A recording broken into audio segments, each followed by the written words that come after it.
Mr. Speaker, we think that side opposition is actually minimizing the whole tension that is actually going on in Iraq currently. We agree that there have been some national selections of presidencies going on, and this seems to automatically say that, oh, the entire country is united because they actually voted for a president.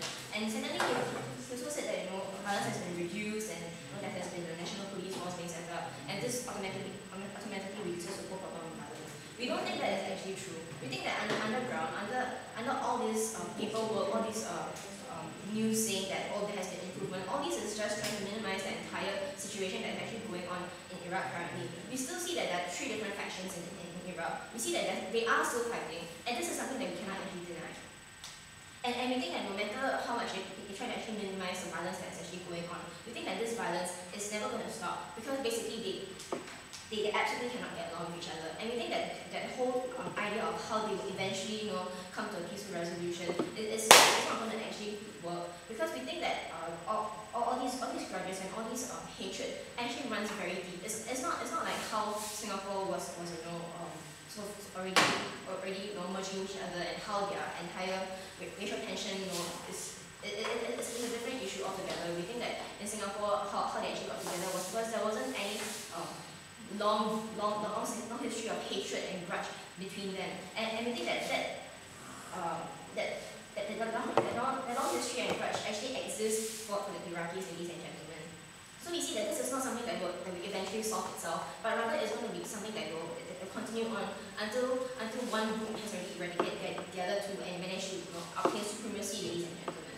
And secondly, this idea of how there's only a few insurgents that are causing all these problems. We say that the reason why these insurgents are still around after such a long time is because they have actually gathered a lot of supporters from the ground to support their cause, ladies and gentlemen. It's not just these few supporters, but rather it's not just these few insurgents, but rather it's the entire people who belong to the same faith are appointing them to represent them, to help to fight for their own rights. So we don't think it's just a few insurgents who are throwing a few bombs or going out to kill a few people, but rather there's a whole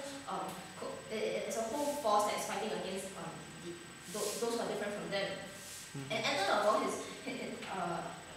his point on how resources such as oil are not being able to be divided well, and there will be still a lot of tension going on. We think that all these pipelines, all these oil pipelines are actually going throughout the entirety of Iraq, ladies and gentlemen. And we think that after they have divided, in order to actually be able to gain any form of benefits from this oil that is a main source of income, they would have to get along with each other. So we think that after they have separated, they will still be able to negotiate just so that they can benefit themselves, ladies and gentlemen. We think that all these leaders are not stupid, so as to continue fighting, and then eventually they are not able to actually get any benefits out of these pipelines.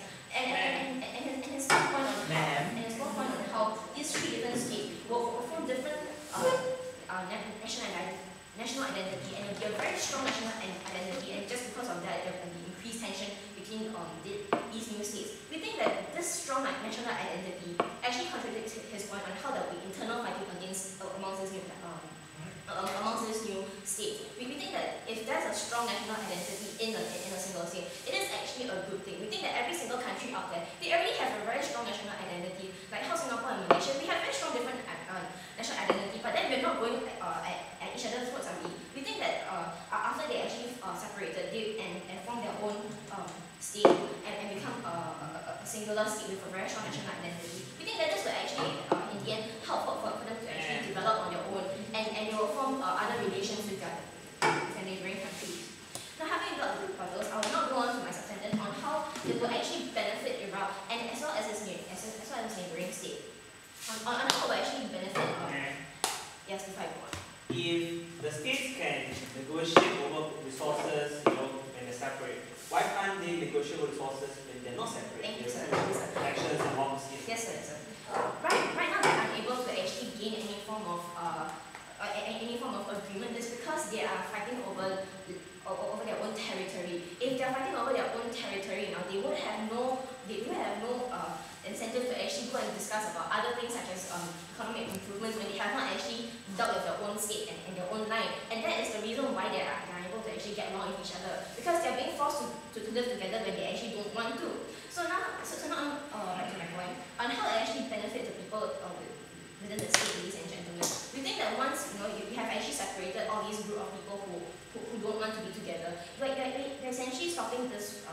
the continuing flow of hatred, this continued growing well of hatred and grudge, ladies and gentlemen. We see that with the Sinhalese and the Tamil Tigers, when they were being forced to put together and they were not able to separate themselves because they were not allowed to, we see that they have actually continued to fight, and all this fighting has actually resulted in innocent people being killed. And when these people are being killed, they actually start to hate each other more. And the more fighting that occurs, the more hatred that will actually occur. So we see that if we actually separate them, we are actually eradicating this whole continuation of hatred and grudge. And we think that when the earlier we stop it, the better it is. Because we don't want all these grudges to run into a long history following on, ladies and gentlemen. So and also we think that separating them, they will actually benefit the neighboring countries, ladies and gentlemen. We see that in Turkey right now, there are a lot of Kurds that has been being pushed there because they are not being accepted in Iraq right now. We see that because they are not being accepted and they are being forced into another state, and because they actually get to Turkey via legal means, they're not being accepted basically. They have no citizenship, they have no form of societal acceptance, and they're basically being seen as an outsider, ladies and gentlemen. So when they have no form of nobody to get any form of legal jobs, what do they turn to? They actually turn to crime, and we see that it can really become an organized group that Asha has brought up earlier on, and they become an extremist group, ladies and gentlemen. So we see that when we actually push all these people into neighboring countries, it actually forms an extremist group. It actually forms a whole new problem of crime actually occurring in the neighboring countries, because just because these people are not being accepted in the place that they feel that they should be, ladies and gentlemen. So in order to actually stop all these illegal immigrants into going to other countries, we think that by having a separate state will actually help to first of all benefit their own people, stop the law of hatred, and also it will benefit the neighboring countries, and we're actually giving them what they actually want. So for all these reasons, we are very